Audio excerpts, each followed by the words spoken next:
We just had a useful discussion following up on the task force meeting that I had last week, as well as a number of conversations that we've had with various stakeholders in the wake of the tragic events that we've seen over the last couple of weeks. Obviously, the loss of 3 more police officers in Baton Rouge over the weekend. 3 of them still wounded, 1 critically wounded, and we're praying for him as we speak. Right on the heels of Dallas indicates the degree to which it is very important for us to do everything we can to help police officers go home at night and to be safe. And as I said the other night, it's a reminder of the extraordinary risks and dangers that they are taking every single day to protect us in our way of life.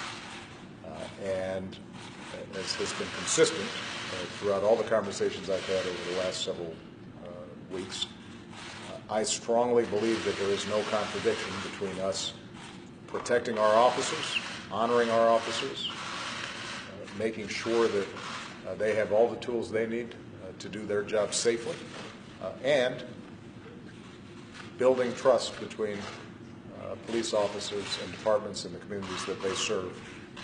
In fact, those things are complementary and not contradictory. The more we can do to make sure that communities feel that these are their police departments and that they have an interest in protecting them, the easier it's going to be for police officers to do their jobs. The good news is that thanks to the leadership of Attorney General Lynch, FBI Director Comey, as well as Secretary Jeh Johnson at DHS, we do have a toolkit of best practices, of training, of resources and equipment that can help police departments protect their officers, make sure that they can do their jobs. But we're going to have to do more than we are doing. And some of that is engaging at the local level, because this cannot just be a federal top-down initiative. This has to be a local initiative in the 18,000 law enforcement jurisdictions that are out there all across the country.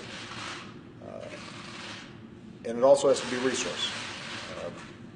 We were talking, just to give you a few examples, about the great interest on the part of police departments around the country in training for safety, de-escalation, dealing with active shooter cases.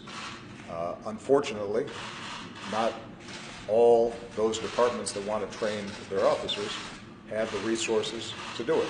And the Justice Department has programs that can be made available, but we don't have enough coverage, not as much as we'd like. Something as basic as bulletproof vests. Large numbers of departments do have bulletproof vests for all their officers on patrol, and in situations where there's significant risk, but there are a number of places where they're still short of bulletproof vests. That can make a difference. And so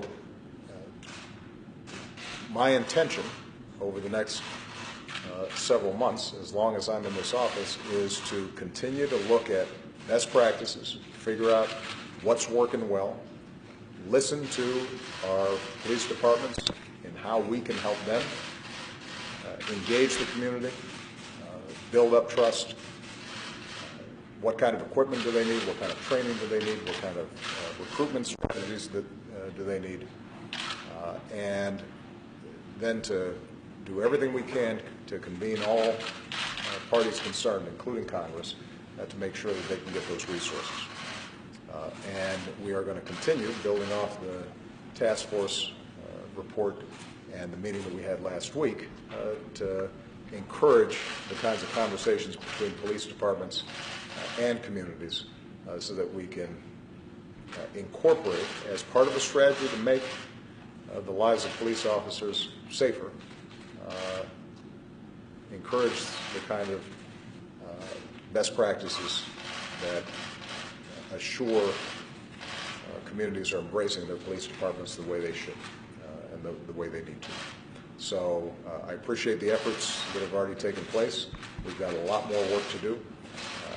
I want to repeat, this is not something that we're going to be able to do solely from this office or from the Justice Department or the FBI or the Department of Homeland Security. This is something that's going to have to be bottom up and not just top down. But the fact that in the wake of this tragedy, we've seen over the course of several weeks much more constructive conversations and the offering up of very concrete recommendations and suggestions for how we can do better is encouraging. All right. Thank you very much, everybody.